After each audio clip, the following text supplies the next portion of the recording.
Presiden Prabowo Subianto tiba di tanah air.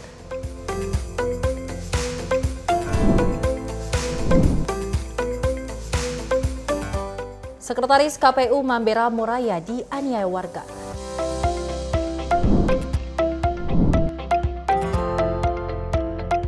Pemerintah beri sinyal bangun bandara baru di Bali.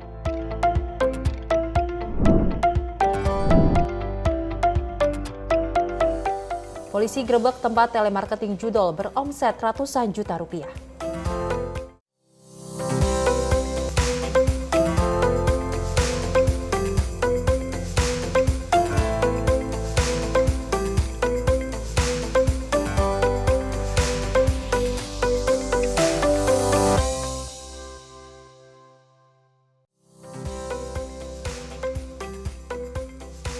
Selamat pagi pemirsa Simpo TV. Selamat pagi Sally. Selamat pagi, apa kabar Festi? hari ini? Sehat baik. ya. Sehat pastinya. Meskipun cuaca di luar sempat mendung seperti itu, tapi tidak mengurangi rasa semangat kita berdua untuk terus memberikan informasi yang terbaik untuk Anda pemirsa di rumah terkait dengan perpolitikan Indonesia, ekonomi, dan juga hiburan. Dan Festi dan pemirsa terkait headline yang telah kita bacakan, di mana yang dinanti-nantikan oleh masyarakat Indonesia. Akhirnya Prabowo Subianto tiba di tanah air dengan berbagai kabar yang luar biasa, di mana Prabowo Subianto akhirnya membawa investasi luar biasa untuk Indonesia ke depannya. Betul, tidak hanya investasi tapi juga beberapa hubungan bilateral antar beberapa negara ataupun ke-6 negara ya. Seperti itu ya, kerjasama, terus juga perjanjian MOU telah dilaksanakan oleh Presiden Prabowo Subianto. Dan tentunya pemirsa, informasi menarik lainnya akan terus kami hadirkan. Dan ini dia, Menyapa Pagi Simpo TV selengkapnya.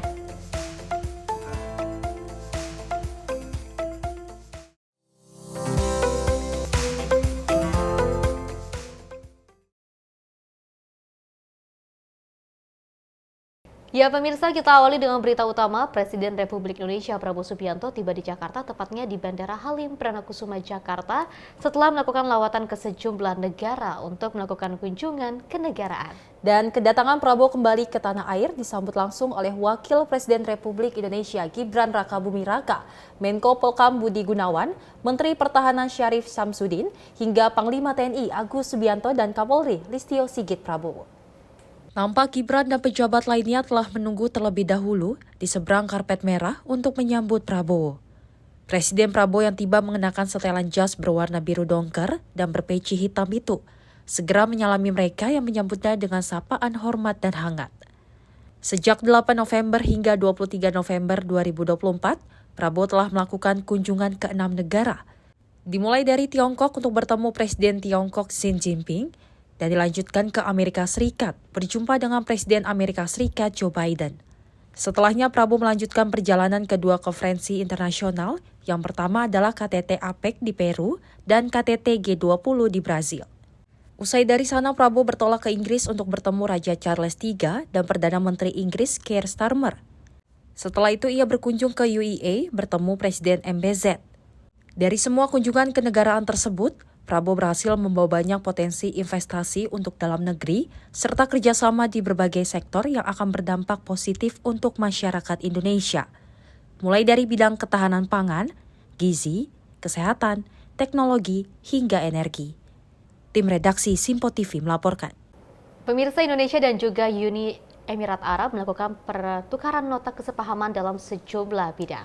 Dan hal ini diselenggarakan dalam pertemuan Presiden Republik Indonesia Prabowo Subianto dan Presiden UEA Muhammad bin Zayed Al Nahyan atau MBZ pada Sabtu kemarin. Presiden Republik Indonesia Prabowo Subianto menemui Presiden Uni Emirat Arab Muhammad bin Zayed Al Nahyan atau MBZ pada Sabtu waktu setempat. MOU itu melingkupi berbagai sektor yaitu industri dan advance teknologi, energi, kesehatan, kebudayaan, pariwisata, pertambangan dan infrastruktur, serta pengembangan dan pembaruan pemerintahan. Dalam pertemuan bilateral, Prabowo dan MBZ sepakat memperkuat hubungan ekonomi dan kerjasama strategis Indonesia dan UEA.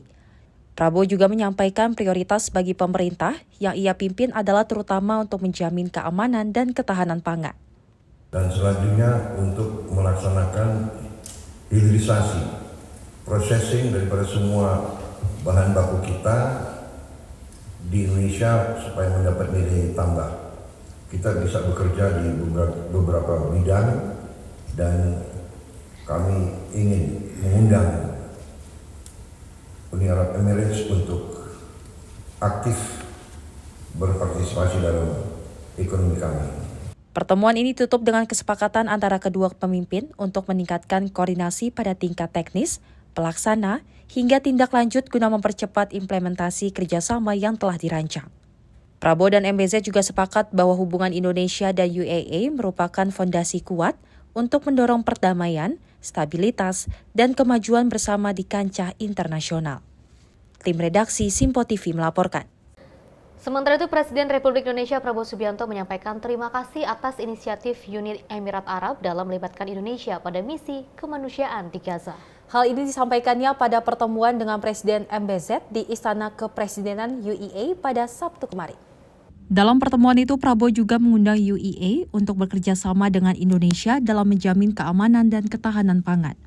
Prioritas pemerintah selanjutnya diungkapkan Prabowo kepada MBZ adalah ketahanan energi dan untuk melaksanakan hilirisasi. Dalam banyak hal kami sudah kerjasama baik. Saya juga ingin mengucapkan terima kasih dalam rangka memberi bantuan kemanusiaan. Uni Arab Emirates mengajak kami dan sekarang tim kesehatan kami bekerja sama dengan rumah sakit lapangan Uni Arab Emirates di Rafah, Gaza. Kami terima kasih atas kerjasama ini, atas inisiatif yang mulia mengajak kami.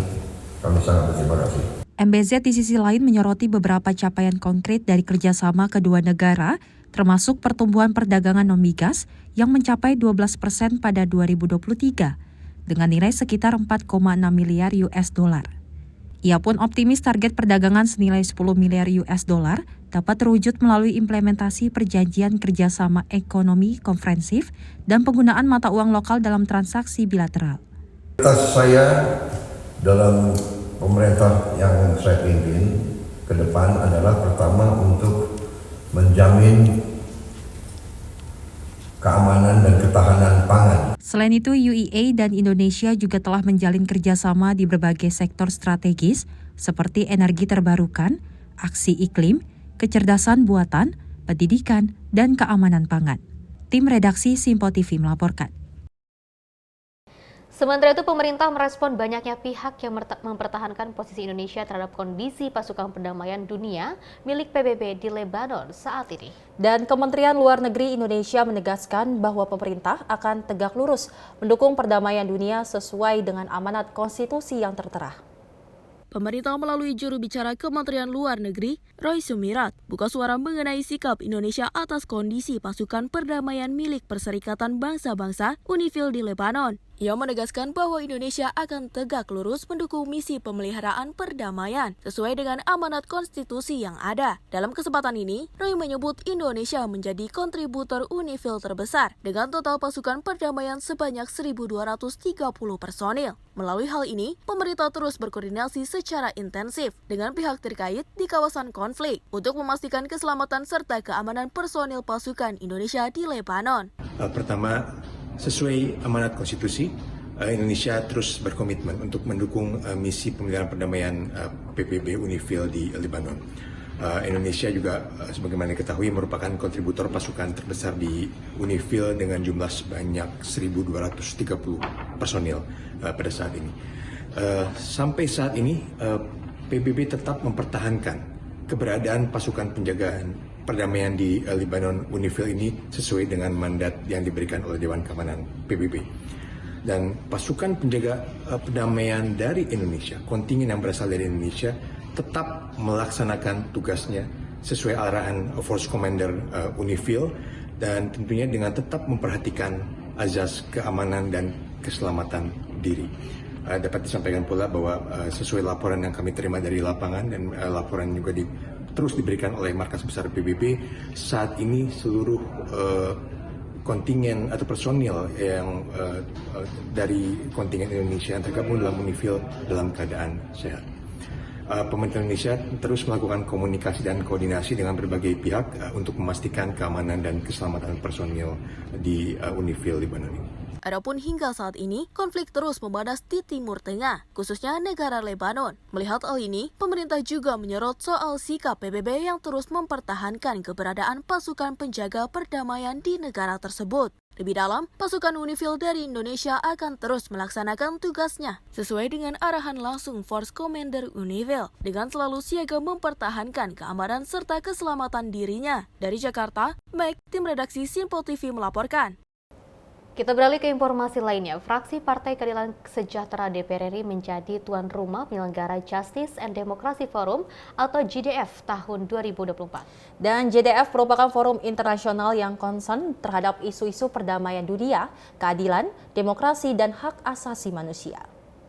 Ketua fraksi PKS Jazuli Juwaini menjelaskan, selama di Indonesia, JDF mengagendakan pembahasan tentang situasi dunia dan nasib rakyat di negara-negara yang dilanda konflik dan peperangan. Jazuli menyebut JDF telah menggelar pertemuan dengan sejumlah pejabat negara seperti Ketua MPR Ahmad Muzani, Wakil Ketua MPR RI Hidayat Nur Wahid, dan Wakil Ketua DPD Tamsil Linrung. Sekali lagi, atas nama fraksi PKS dan delegasi, kami mengucapkan terima kasih yang sebesar-besarnya kepada Pak Ketua yang telah menyempatkan waktunya di tengah kesibukannya untuk menerima delegasi. Mudah-mudahan pertemuan silaturahim dan kunjungan ini membawa berkah bagi lembaga MPR RI dan bangsa dan negara Indonesia. Di sisi lain, Ketua MPR Ahmad Muzani mengapresiasi Justice and Democracy Forum yang berjuang untuk nilai-nilai kemanusiaan, keadilan, dan demokrasi dunia, khususnya untuk sikap terhadap perjuangan rakyat Palestina. Menurutnya, di bawah kepemimpinan Presiden Prabowo Subianto berhasil menunjukkan sikap tegasnya dalam mendukung perjuangan rakyat Palestina. Kami mengucapkan terima kasih atas kehadiran para yang mulia pada pagi hari ini. Sekali lagi, ini kehormatan besar bagi kami atas kehadiran para yang mulia. Kami mengucapkan terima kasih kepada sahabat dan kawan-kawan saya dari Partai Keadilan Sejahtera, Al-Mukarram, Ustaz Jazuli, Al-Mukarram. Kawan-kawan ini adalah kawan-kawan kami yang terus berjuang untuk terus menegakkan kebaikan, kebenaran, dan demokrasi. Kami sering diingatkan oleh kawan-kawan ini, dan tugas kita adalah terus menasihati satu sama lain, baik dalam perbaikan, dalam kebenaran, ataupun dalam kesabaran. Itulah tugas kita sejati dalam bersahabat dan dalam perjuangan. Terima kasih. Assalamualaikum warahmatullahi wabarakatuh. Dari Jakarta, Farizal Dafarizkiano, Simpo TV melaporkan. Ya, Sally dan juga pemirsa, waktu yang ditunggu-tunggu oleh masyarakat Indonesia dan juga beberapa jajaran Menteri Kabinet Merah Putih ini juga telah menantikan Presiden Prabowo Subianto yang baru saja kemarin tiba di tanah air, yang langsung disambut oleh Wakil Presiden Gibran Rakabuming Raka, jajaran Menteri, bahkan ada Panglima TNI seperti itu ya. Kita juga melihat bahwa memang Presiden Prabowo Subianto ini telah melakukan beberapa kunjungan kerja ke beberapa negara, ke 6 negara yang tentunya juga untuk menyerukan ataupun perdamaian kepada Gaza. Dan kalau kita ketahui, Vesti dan pemirsa, di mana Prabowo Subianto ini ke Indonesia membawa kabar gembira, ini membawa investasi yang sangat luar biasa untuk kedepannya Indonesia, di mana kerjasama juga dilakukan mulai dari ketahanan pangan dan juga hilirisasi. Ini yang kalau kita ketahui menjadi asta-cita dari Prabowo Subianto dan Gibran Rakabuming Raka, akhirnya yang langsung terrealisasikan sekali. seperti itu. Dan itu juga 100 hari kinerja dari Presiden Prabowo Subianto dan juga Gibran Rakabuming Raka, belum 100 hari tapi sudah terlihat bagaimana kinerja nyata yang dilakukan ataupun eksekusi secara langsung dilakukan oleh Prabowo Subianto. Pemirsa, informasi menarik lainnya akan terus kami hadirkan. Saya juga berikut ini.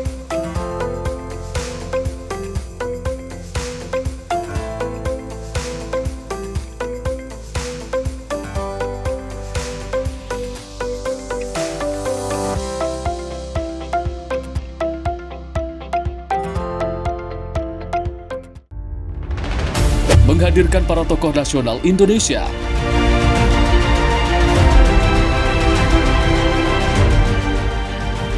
Mengulas ragam fakta dan isu terbaru secara mendalam. Pusat data nasional loh. Pusat data nasional, data apa aja masuk ini.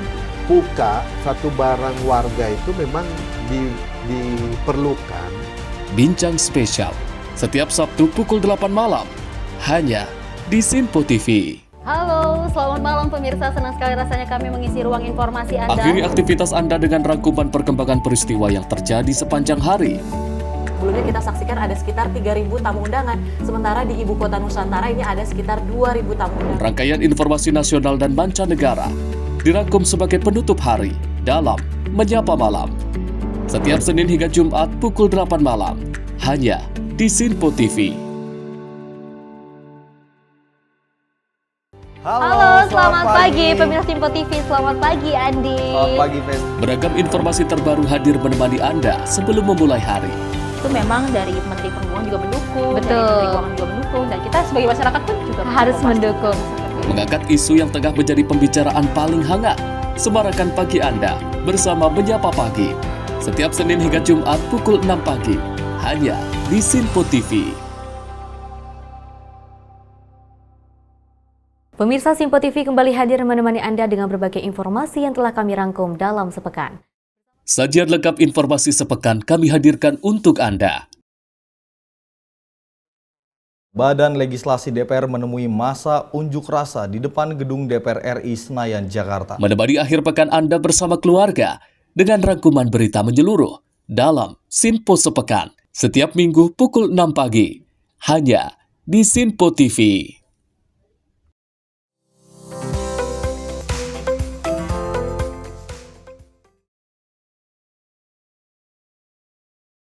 Terima kasih pemirsa, Anda masih menyaksikan Menyapa Pagi Sinpo TV, dan kita lanjutkan informasi terkait Pilkada Serentak 2024 yang tidak terasa ya Fesi, sedikit lagi akan kita mulai bersama-sama.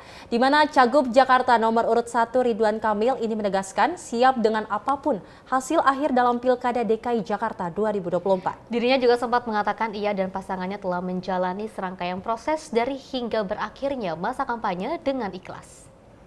Pemungutan suara kian semakin dekat dengan hanya beberapa hari lagi. Calon Gubernur Jakarta nomor urut 1 Ridwan Kamil menyampaikan bahwa dirinya siap dengan apapun hasil dalam Pilkada DKI Jakarta. Kang Emil menyebut Pilkada Jakarta ini nantinya dapat berakhir dengan objektif dan mengedepankan transparansi. Oleh karena itu, dengan berakhirnya masa kampanye Pilkada Jakarta, dirinya menginstruksikan seluruh tim untuk mencopot alat peraga kampanye yang tersebar di wilayah Jakarta. Kita akan menjalani ini tentunya dengan seikhlas-ikhlasnya, siap menang harus juga siap kalah, apapun itu, dan kita harap semuanya objektif, semuanya transparan, semuanya menghormati asas luber dan adil, jurdil, sehingga itu menjadi percontohan pemilu yang baik untuk seluruh Indonesia. Mulai besok, baliho-baliho semua akan dibersihkan oleh tim dari pasangan Ridho. Jika masih ada yang belum mohon dikabari. Setelah itu dalam masa tenang silahkan berkontemplasi. Mudah-mudahan hasil kontemplasinya adalah memilih pasangan Ridho dengan segala hal-hal yang tentu akan relevan buat di masa depan. Dari Jakarta, Fahrizal, Rona Bayu, Sinpo TV melaporkan. Sementara itu, keputusan Anies Baswedan yang mendukung Pramono Rano Karno di Pilgub DKI Jakarta 2024 ternyata tak menjamin semua pendukungnya alias anak abah bakal mengikuti untuk memilih paslon dari PDIP itu. Bahkan saat Anies tengah mendampingi Pramono Anung belusukan di Cengkareng, Jakarta Barat, sejumlah relawannya justru menggelar rapat akbar dan menyatakan solid mendukung pasangan Ridwan Kamil dan juga Suswono.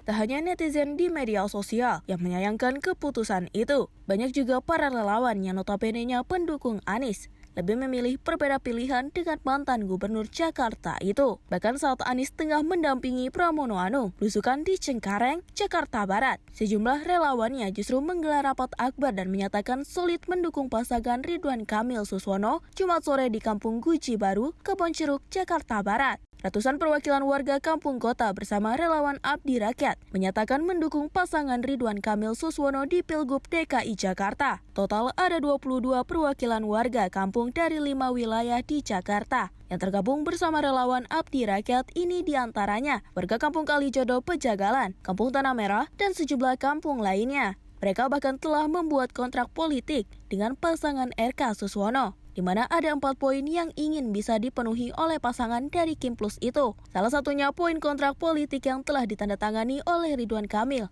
yakni memenuhi perlindungan hak warga kampung kota, yakni membuka ruang dialog dan diskusi serta keterlibatan warga untuk kolaborasi berkelanjutan. Alasan warga kampung kota memilih RK Suswono karena melihat komitmen dari pasangan tersebut. Karenanya ia tak khawatir meski Anies mendukung paslon Pramono Rano. Ya, itu kan preferensi pribadi kalau menurut kami ya. Artinya bahwa basis-basis kami di perkampungan, basis abdi rakyat tetap solid untuk mendukung Bang Ridwan Kamil dan Mas Suswono tentunya ya. Artinya terlepas bahwa kami lebih memperjuangkan nilai yang harus dihadirkan di Jakarta ke depan, kami percayakan kepada Bang Ridwan Kamil karena memang itu sudah tertuang di dalam komitmen politiknya berbentuk kontra politik tersebut. Dari Jakarta, kontributor Sinpo TV melaporkan.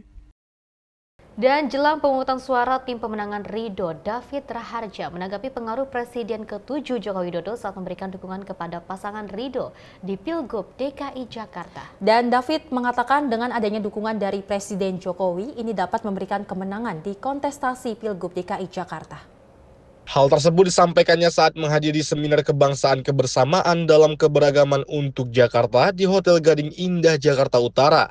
Tim pemenangan Ridho David Raharja mengatakan dukungan Presiden ke-7 Joko Widodo terhadap pasangan Ridho akan sangat berpengaruh.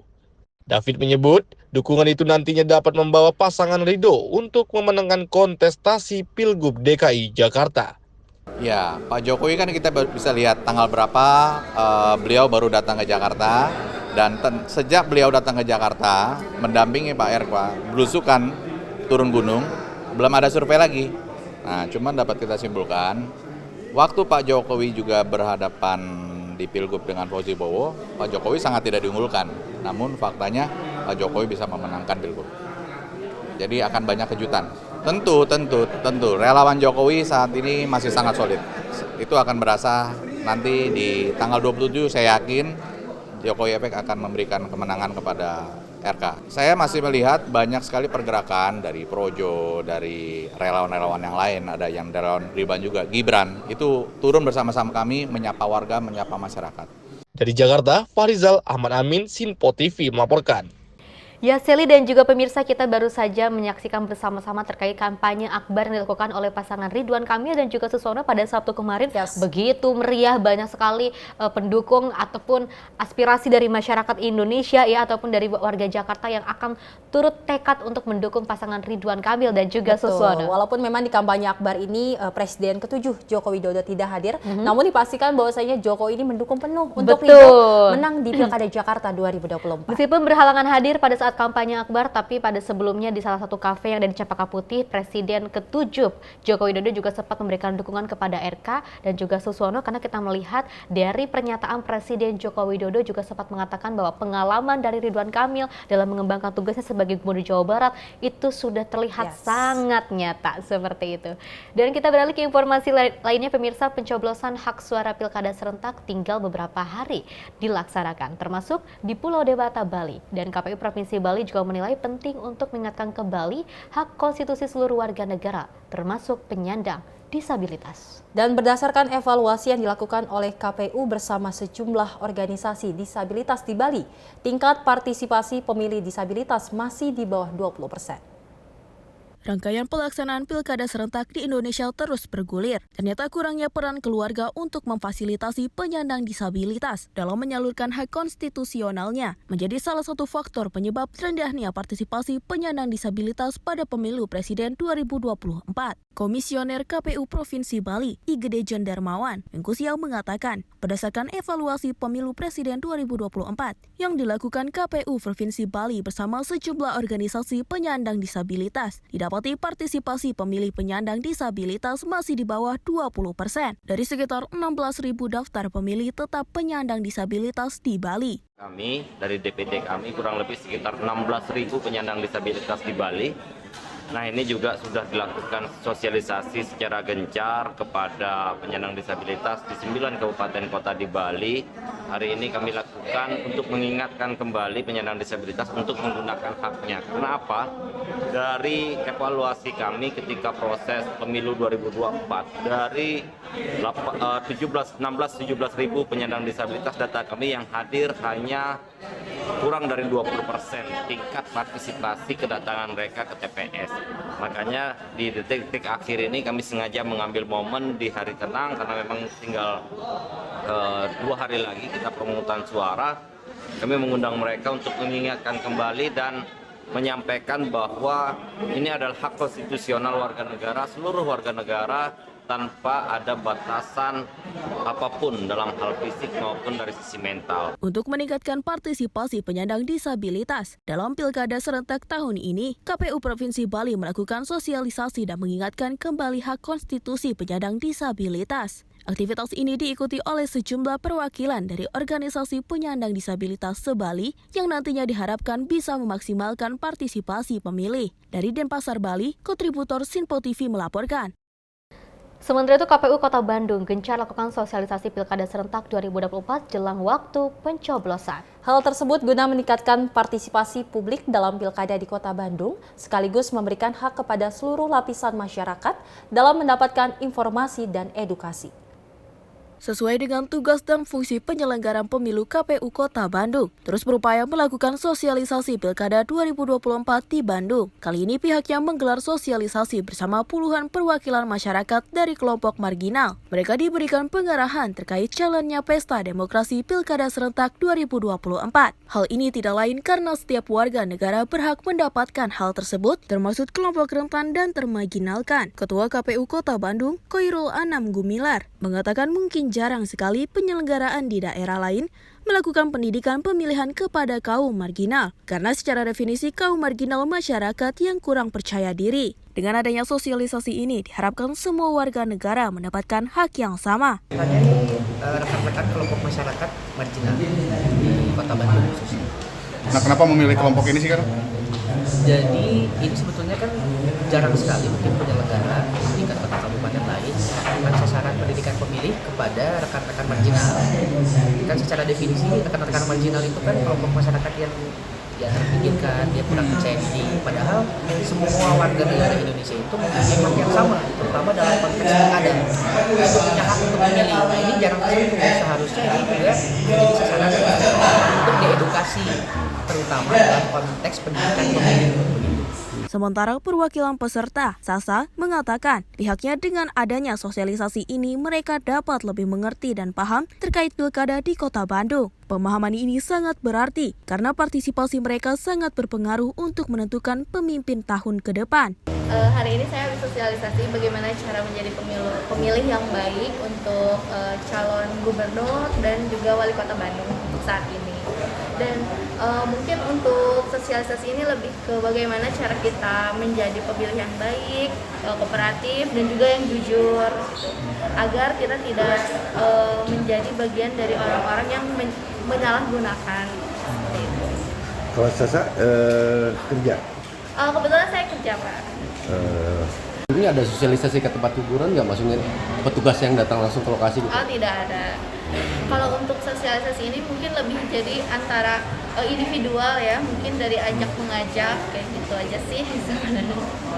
Sebelumnya sudah tahu teh calon-calon wali kota dan untuk calon-calonnya tadi sudah diberitahukan ya, ada beberapa kandidat yang mungkin bisa teman-teman pilih nanti bagaimana sesuai dengan hati nuraninya. Seperti diketahui, partisipasi publik dalam penyaluran hak pilihnya di pemilu kemarin di Kota Bandung sebesar 84%. Pihaknya berharap partisipasi masyarakat dapat bertambah di kontestasi Pilkada serentak 2024 kali ini. Dari Bandung, kontributor Sinpo TV melaporkan. Sementara itu, Wakil Menteri Dalam Negeri Bima Arya meninjau gudang logistik Pilkada di Kota Bogor, Jawa Barat.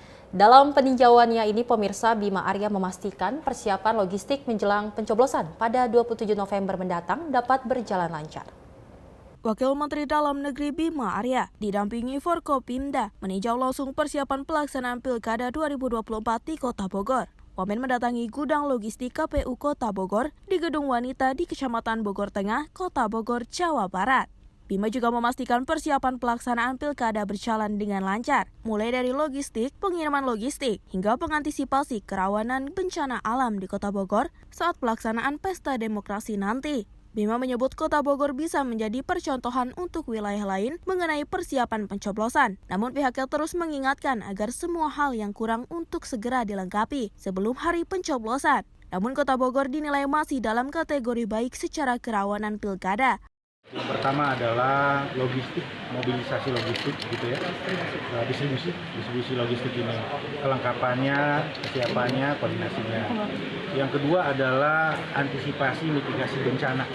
Jadi pergeseran TPS seperti apa skenario-nya apabila ada hal-hal yang di luar kemampuan kita terjadi karena bencana.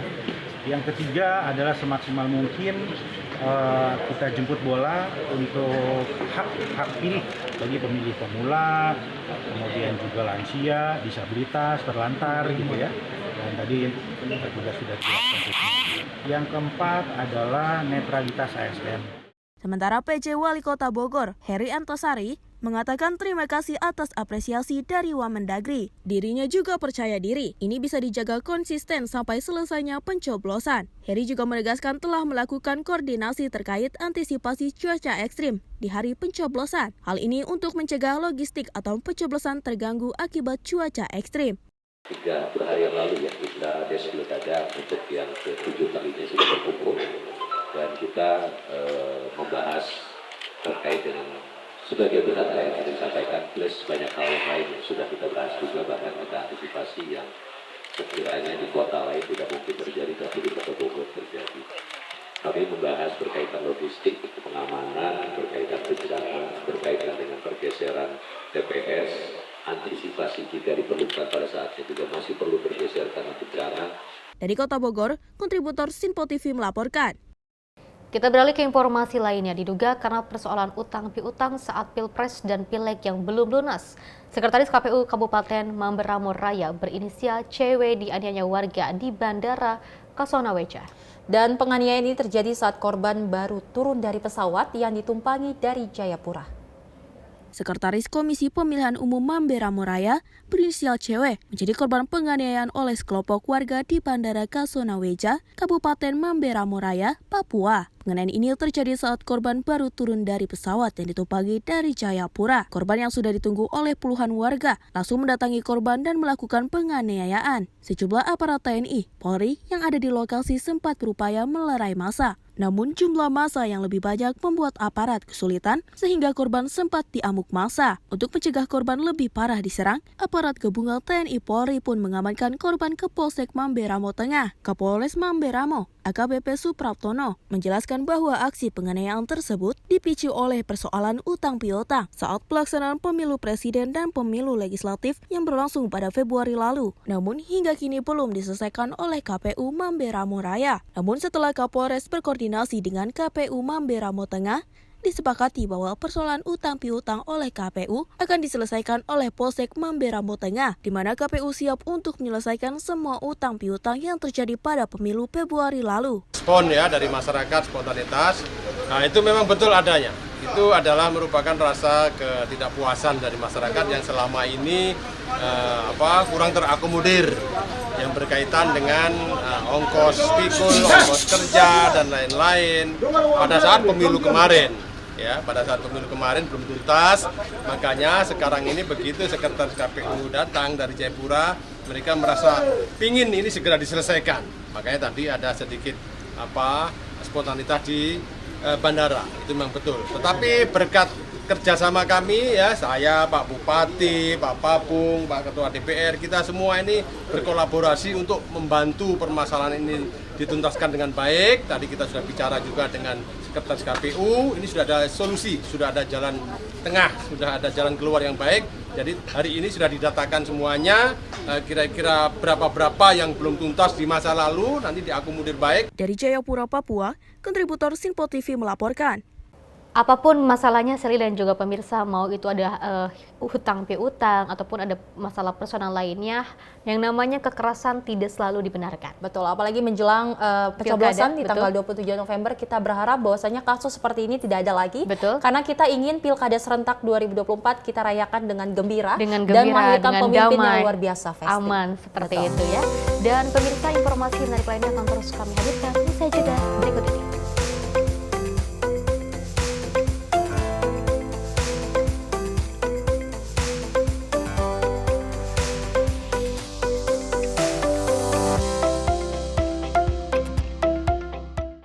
Pemirsa, kami kembali hadir dengan sejumlah informasi yang kami himpun dari berbagai penjuru dunia. Rangkaian informasi yang membuat akhir pekan Anda begitu bermakna. Sebuah kelompok di Afrika Selatan memberikan layanan pertunjukan film dengan tenaga surya. Berita yang menjadi sorotan media dari dalam dan luar negeri, kami hadirkan untuk menemani pekan Anda dalam Sinpo Dunia Sepekan, Sabtu dan Minggu pukul 9 pagi, hanya di Sinpo TV.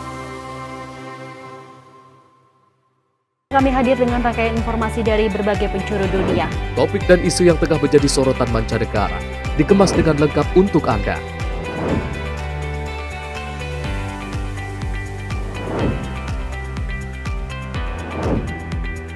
Peristiwa penting yang terjadi dari berbagai belahan dunia ini hadir dalam Sinpo Dunia setiap Senin hingga Jumat pukul 7:30 malam hanya di Sinpo TV.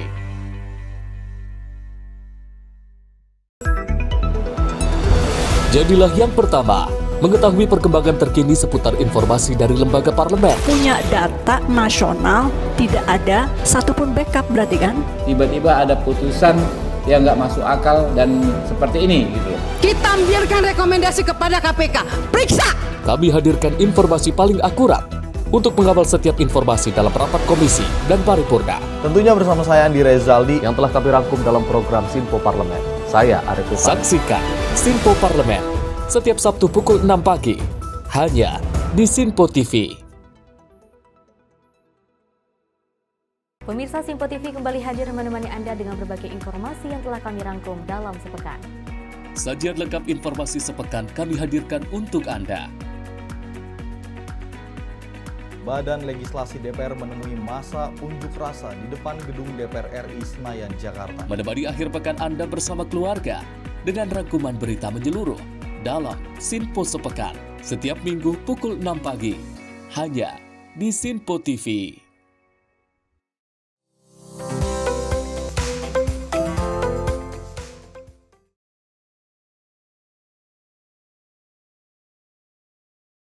Anda masih menyaksikan Menyapa Pagi Sinpo TV. Pemirsa, kita lanjutkan informasinya di mana Kementerian Perindustrian ini mendorong batik hasil produksi industri kecil menengah atau IKM didaya gunakan untuk seragam jemaah haji Indonesia. Langkah strategis ini dilakukan dengan memperkuat rantai pasok dan juga membuka peluang pasar baik di dalam negeri maupun dengan bekerja sama dengan berbagai stakeholder terkait. Pemerintah terus berupaya untuk mendukung pengembangan industri batik melalui berbagai kebijakan dan program, terutama melalui peran aktif dalam memperkuat rantai pasok industri batik. Kementerian Perindustrian juga aktif mengembangkan dan memperluas pasar industri batik di dalam negeri yang potensial, termasuk membuka kerjasama dengan seluruh stakeholders untuk memberdaya industri kecil dan menengah atau IKM batik. Untuk itu, Kemenperin menyampaikan apresiasi setinggi-tingginya kepada Kementerian Agama atas upaya mendukung pertumbuhan industri batik dengan memberikan kesempatan kepada IKM Batik Cap untuk mengisi pasar seragam batik haji. Langkah ini dituangkan dalam Surat Keputusan Menteri Agama 1083 tahun 2023 dan Surat Keputusan Direktur Jenderal Penyelenggaraan Haji dan Umroh atau PHU nomor 366 tahun 2023 tentang petunjuk teknis produksi dan distribusi seragam batik jemaah haji.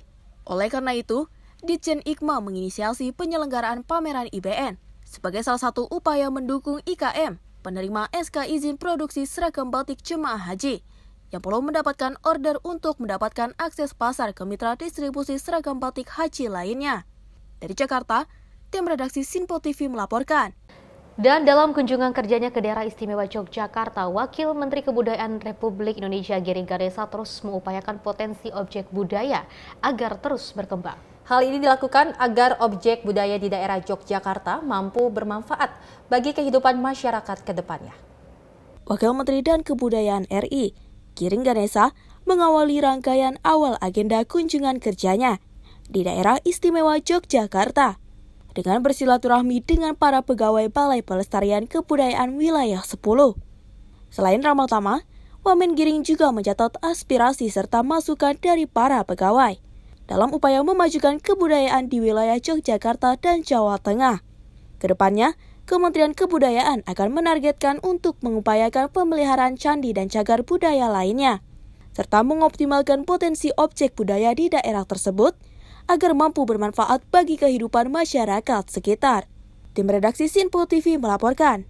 Dan dari Wakil Menteri Pariwisata Republik Indonesia Niluh Puspa menekankan pentingnya kolaborasi dengan berbagai pihak untuk memperkuat sektor pariwisata di Bali, maksud kami. Dan dengan ini Kementerian Pariwisata akan terus hadir dan mendampingi pelaku industri dan asosiasi pariwisata di Bali dalam menjadikan pariwisata Indonesia sebagai destinasi kelas dunia yang berkelanjutan.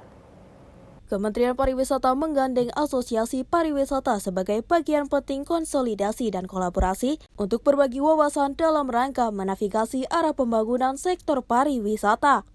Dalam acara bertajuk Gandeng Asosiasi Pariwisata Guna Perkuat Pariwisata di Puri Santrian Sanur, Bali, Wakil Menteri Pariwisata RI, Niluh Puspa, menekankan pentingnya kolaborasi dengan berbagai pihak untuk memperkuat sektor pariwisata di Bali.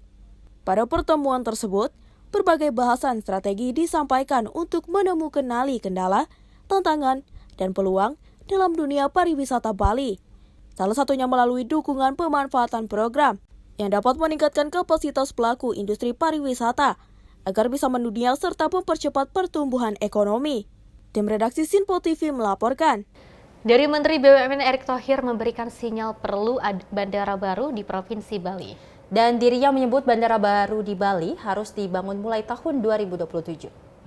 Upaya pengembangan fasilitas penghubung antar pulau di Indonesia terus mendapat perhatian khusus pemerintah, termasuk di Pulau Dewata, Bali. Rencana penambahan bandar udara menjadi salah satu proyek yang mendapat perhatian dari pemerintahan yang kini dipimpin Presiden Prabowo Subianto. Sinyal bandara baru di Bali datang dari Menteri Badan Usaha Milik Negara BUMN Erick Thohir. Dirinya memprediksi hingga tahun 2029, Bandara Internasional I Gusti Ngurah Rai hanya mampu menampung 32 juta orang. Memandang hal tersebut, bandara baru harus sudah mulai dibangun di Bali sebelum terjadinya penumpukan. Pembangunan ditargetkan mulai dilakukan pada tahun 2027 mendatang. Di sisi lain, ditanya soal lokasi pembangunan, dirinya menyebut tidak mengetahui secara pasti lokasi pembangunan bandara di Bali. Dirinya hanya menegaskan pembangunan bandara sangat dibutuhkan mengingat target kunjungan wisata ke Bali capai 32 juta per tahun mulai tahun 2029. Ada pemikiran dari Bapak Presiden, Pak Prabowo untuk melihat juga alternatif pengembangan. Tapi mungkin di sini 32 juta masih cukup sampai tahun berapa? 2029, 2030 berarti mungkin keputusan pembangunan kalau ada penambahan airport pun di mana di Bali terserah pemerintah pusat daerah, kita hanya korporasi. 2027 harus sudah mulai dibangun. Di sisi lain, dirinya menyebut kondisi bandara di Bali sampai saat ini dalam situasi yang cukup baik. Diharapkan seluruh stakeholder mampu bekerjasama dengan baik. Dari Bali, kontributor Sinpo TV melaporkan. Kita beralih ke informasi lainnya. Kapasitas personil polisi, khususnya polisi pariwisata, diakui masih perlu ditingkatkan agar bisa berperan dan juga turut serta di dunia pariwisata. Dan kehadiran kepolisian dinilai penting karena diperlukan sinergi antara aparat keamanan dan juga masyarakat dalam menciptakan lingkungan yang aman dan nyaman bagi wisatawan. Kabahar Kampolri, Komjen Pol Fadil Imran mengatakan perlu pengembangan dan peningkatan kapasitas anggota kepolisian. Melihat petugas kepolisian di sejumlah negara yang ditugaskan di kawasan wisata yang mampu menunjukkan kemampuannya dengan baik menjadi bahan renungan untuk mengevaluasi kapasitas dan kemampuan anggota kepolisian RI. Dengan kapasitas dan kemampuan yang memadai, diharapkan polisi bisa turut berperan di dunia pariwisata, khususnya di Bali. Dalam FGD yang dihadiri oleh pemangku kepentingan pariwisata di Nusa Dua, Fadil Imran menekankan pentingnya sinergi antara aparat keamanan dan masyarakat dalam menciptakan lingkungan yang aman dan nyaman bagi wisatawan. Saya dalam berbagai kesempatan, saya sampaikan kepada anggota, kalau kita ke Eropa, kita ke Jepang, atau nggak usah jauh-jauh, kita ke Singapura aja, bagaimana performance polisi di lapangan, bagaimana performance polisi pariwisata di objek wisata. Ini menjadi sebuah bahan renungan untuk kita perbaiki. Apalagi di era pemerintahan Presiden Joko Widodo, pariwisata betul-betul menjadi tulang punggung devisa. Nah, itulah sebabnya kami ingin Polri ingin lebih banyak berperan agar destinasi wisata ini betul-betul aman, nyaman untuk dikunjungi. Direktur Pengamanan Objek Vital Barhakam Polri, Brigjen Pol Suhendri mengakui kapasitas dan kemampuan serta jumlah anggota polisi pariwisata di Indonesia masih belum memadai. Salah satu kendala yang dihadapi adalah kemampuan anggota polisi dalam berbahasa asing. Saat ini mengakui bahwasanya dari segi kuantitas kita sangat kurang, apalagi di segi kualitasnya. Nah, kendala utama dari polisi pariwisata itu adalah mereka terkendala dengan bahasa. Jadi ketika mereka mau menegur turis asing, mungkin dia jadi tidak pede karena dia bahasanya ya takut dia nanti dia menegur terus turisnya balas dengan bahasa asing, terus dia pusing kan, dan mendingan tidak usah. Itu kira-kira salah satu kompetensinya akan kita tingkatkan setelah ini. Salah satu langkah yang dilakukan untuk mencari solusi atas tantangan sektor pariwisata Bali adalah melalui Focus Group Discussion atau FGD yang membahas keamanan dan peningkatan kemampuan pengamanan di Pulau Bali. Dari Badung, kontributor Bali melaporkan. Sally dan juga pemirsa, tentunya pariwisata Indonesia makin hari makin terus berkembang seperti itu ya. Banyak sekali warga asing yang berkunjung ke Indonesia untuk menikmati berbagai pariwisata yang ada di Indonesia. Dan tentunya perlu adanya dukungan ataupun kerjasama dengan polisi seperti itu ya. Betul. Untuk memberikan sinergi yang sangat luar biasa dan juga menjadikan pariwisata Indonesia ini jauh lebih aman lagi. Betul, maka dari itu dari Kementerian Pariwisata terus mengejut bagaimana pariwisata Indonesia bisa dikenal oleh kancah internasional. Betul. Di mana ini juga bisa meningkatkan tingkat ekonomi Indonesia pastinya yang kita ketahui jauh lebih tinggi lagi. Sekali di 8% ya, Festi. Kita berharap bahwasanya ini kita lakukan dengan baik dan pastinya menuju Indonesia Emas 2045, Festi. Pemirsa, informasi menarik lainnya akan terus kami hadirkan. Usai jeda berikut ini.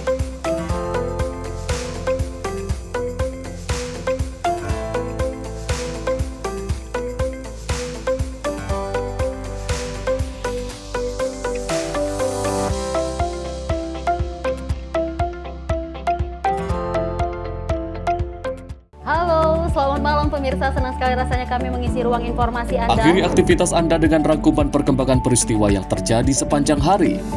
Sebelumnya kita saksikan ada sekitar 3.000 tamu undangan, sementara di Ibu Kota Nusantara ini ada sekitar 2.000 tamu undangan. Rangkaian informasi nasional dan mancanegara dirangkum sebagai penutup hari dalam Menyapa Malam. Setiap Senin hingga Jumat pukul 8 malam, hanya di Sinpo TV. Halo, selamat pagi pemirsa Sinpo TV. Selamat pagi Andi. Selamat pagi, Fen. Beragam informasi terbaru hadir menemani Anda sebelum memulai hari. Itu memang dari Menteri Perhubungan juga mendukung, betul. Dari Menteri Keuangan juga mendukung, dan kita sebagai masyarakat pun juga harus mendukung. Mengangkat isu yang tengah menjadi pembicaraan paling hangat, semarakan pagi Anda bersama Menyapa Pagi. Setiap Senin hingga Jumat pukul 6 pagi, hanya di Sinpo TV. Pemirsa, Sinpo TV kembali hadir menemani Anda dengan berbagai informasi yang telah kami rangkum dalam sepekan. Sajian lengkap informasi sepekan kami hadirkan untuk Anda. Badan Legislasi DPR menemui masa unjuk rasa di depan gedung DPR RI Senayan, Jakarta. Menemani akhir pekan Anda bersama keluarga dengan rangkuman berita menyeluruh dalam Sinpo Sepekan. Setiap minggu pukul 6 pagi, hanya di Sinpo TV. Halo pemirsa, kami kembali hadir dengan sejumlah informasi yang kami himpun dari berbagai penjuru dunia. Rangkaian informasi yang membuat akhir pekan Anda begitu bermakna. Sebuah kelompok di Afrika Selatan memberikan layanan pertunjukan film dengan tenaga surya. Berita yang menjadi sorotan media dari dalam dan luar negeri, kami hadirkan untuk menemani pekan Anda dalam Sinpo Dunia Sepekan, Sabtu dan Minggu pukul 9 pagi, hanya di Sinpo TV.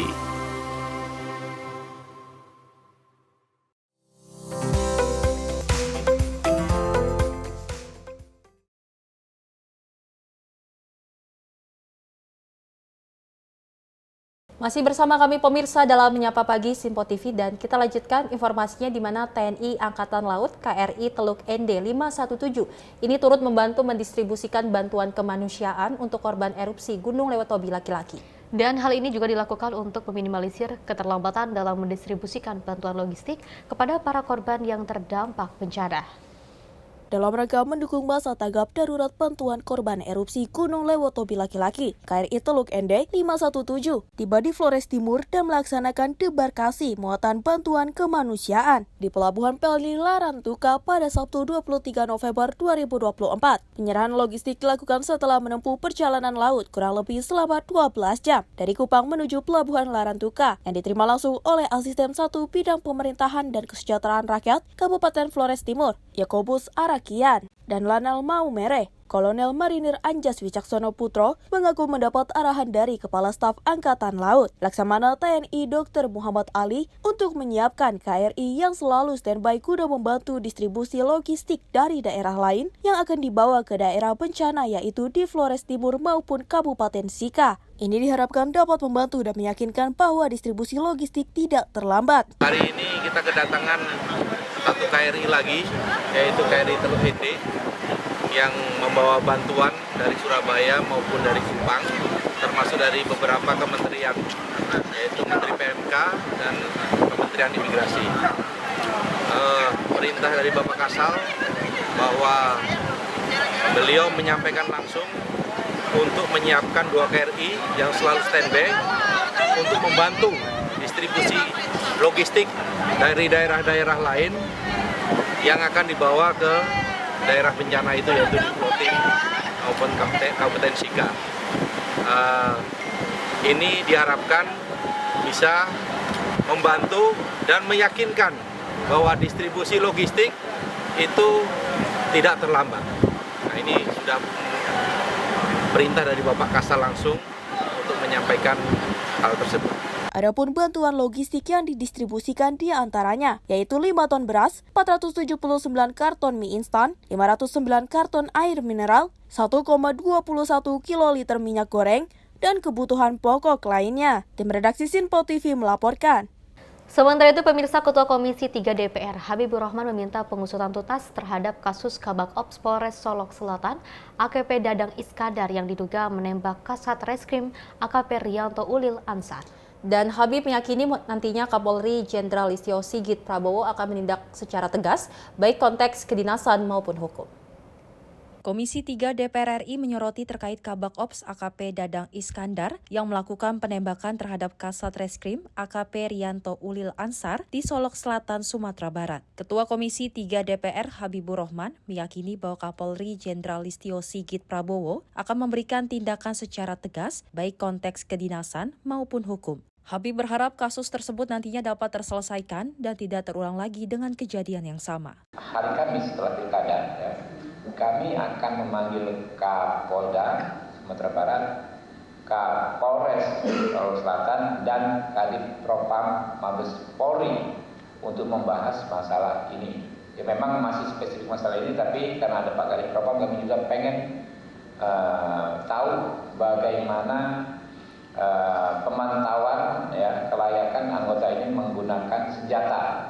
Apakah ada mekanisme semacam medical check up-nya dalam konteks kematangan kejiwaannya untuk menggunakan senjata yang dilakukan secara rutin tiap tahun atau seperti apa?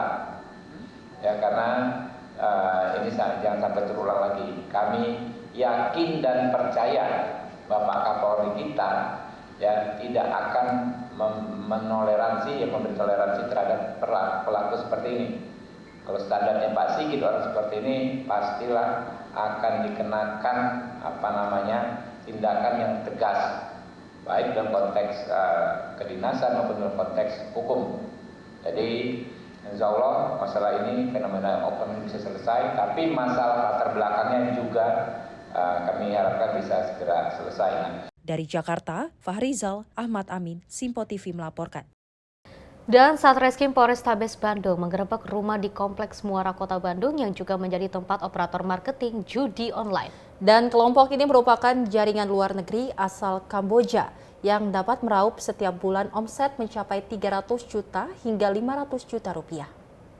Kapolrestabes Bandung, Kombes Pol Budi Sartono, langsung memimpin penggerebekan tempat yang menjadi lokasi operator judi online di Komplek Muara, Kota Bandung. Mencoba mengelabui petugas, tempat tersebut seolah menjadi rumah penjualan kain. Namun setelah dilakukan penggeledahan, lokasi tersebut menjadi lokasi admin telemarketing judi online. Polisi pun mengamankan 5 orang yang menjadi telemarketing, 4 orang sebagai admin, sedangkan 1 orang dengan inisial FG sebagai supervisor. Bahkan penghasilan per bulan dari telemarketing judi online yang berpusat di Kamboja ini mencapai 300 hingga 500 juta rupiah. Kapolrestabes Bandung, Kombes Pol Budi Sartono mengungkapkan, para operator ini sudah beroperasi selama 2 tahun terakhir. Namun masyarakat sekitar tidak mengetahui hal tersebut karena kantornya berkamuflase sebagai toko penjual kain. 5 orang yang berada di tempat ini, 1 orang FG FG sebagai supervisor, dan 4 orang ini adalah sebagai telemarketing.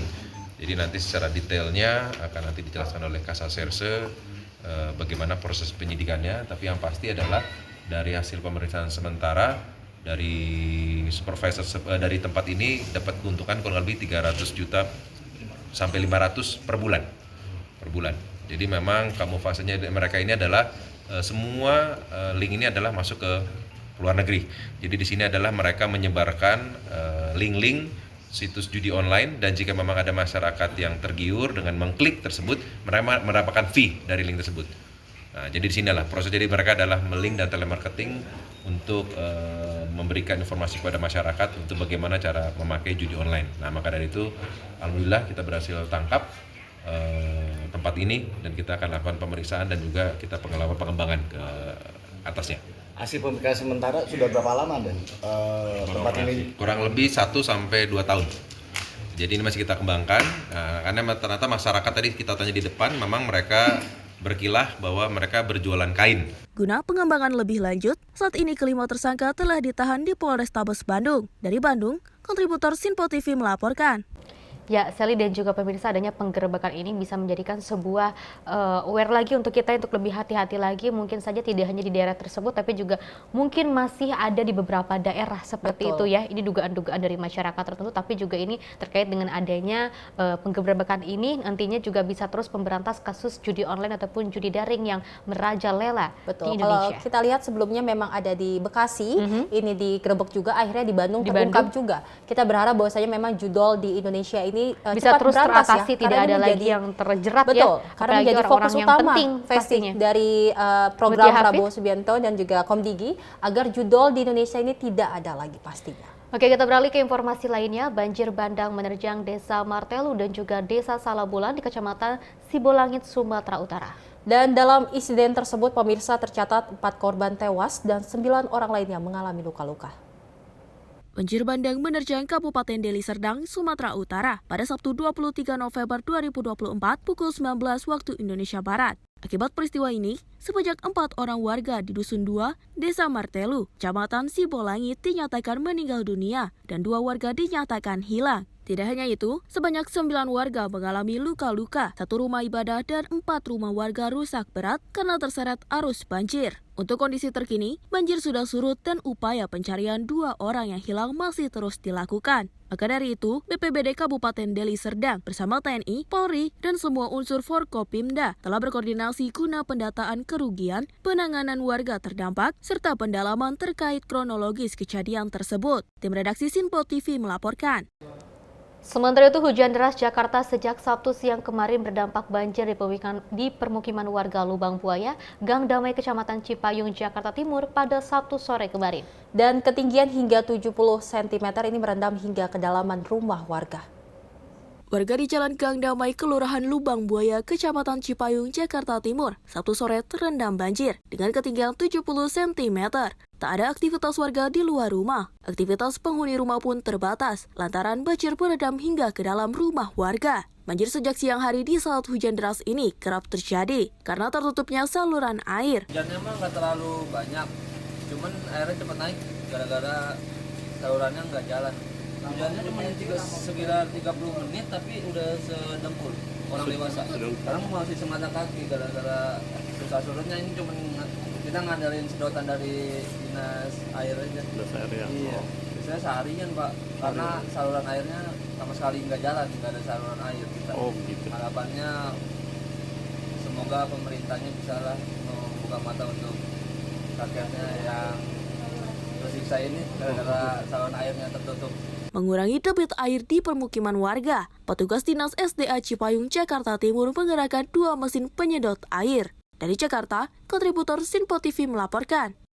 Sally dan juga pemirsa, memang kita melihat pada saat kondisi akhir-akhir ini, bulan-bulan ini dan juga minggu-minggu ini cuaca ekstrim ataupun curah hujan di Jakarta ini cukup tinggi seperti itu ya. Betul. Bahkan bisa setiap hari ini kita rasakan mendung, hujan, dan tentunya juga kita harus bisa lebih waspada lagi, lebih hati-hati lagi karena di beberapa daerah juga ada yang terendam oleh banjir seperti itu ya. Untuk lebih waspada, lebih hati-hati lagi, apalagi pada saat berkendara. Betul, apalagi ini menjadi aware juga bagi masyarakat untuk menjaga kesehatan. Karena ini pengaruh juga akibat dari cuaca hujan, dan batuk pilek, fisik menjadi imun menjadi turun seperti itu. Dan kita berharap bahwasanya memang setiap masyarakat harus berhati-hati karena memang hujan akan terus melanda Jakarta nanti sampai Desember. Dan apalagi kalau kita lihat cuaca ini tidak bisa kita pastikan prediksi dengan matang seperti itu. Ini bisa datang kapan saja, bisa datang di mana saja seperti itu. Dan untuk warga Jakarta, tidak hanya warga Jakarta tapi juga seluruh warga masyarakat Indonesia harus tetap waspada dan juga lebih berhati-hati lagi.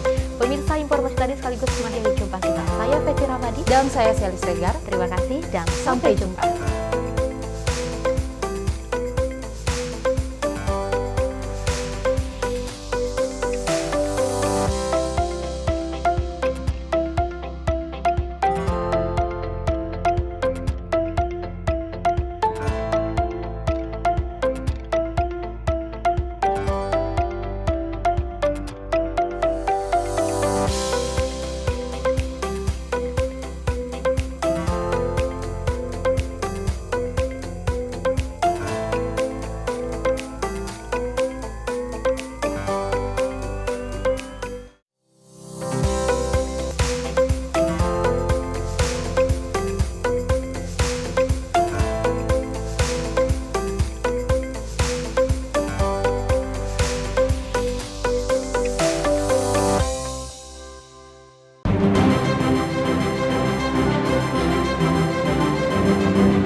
Sinpo TV, News, Sport, Entertainment.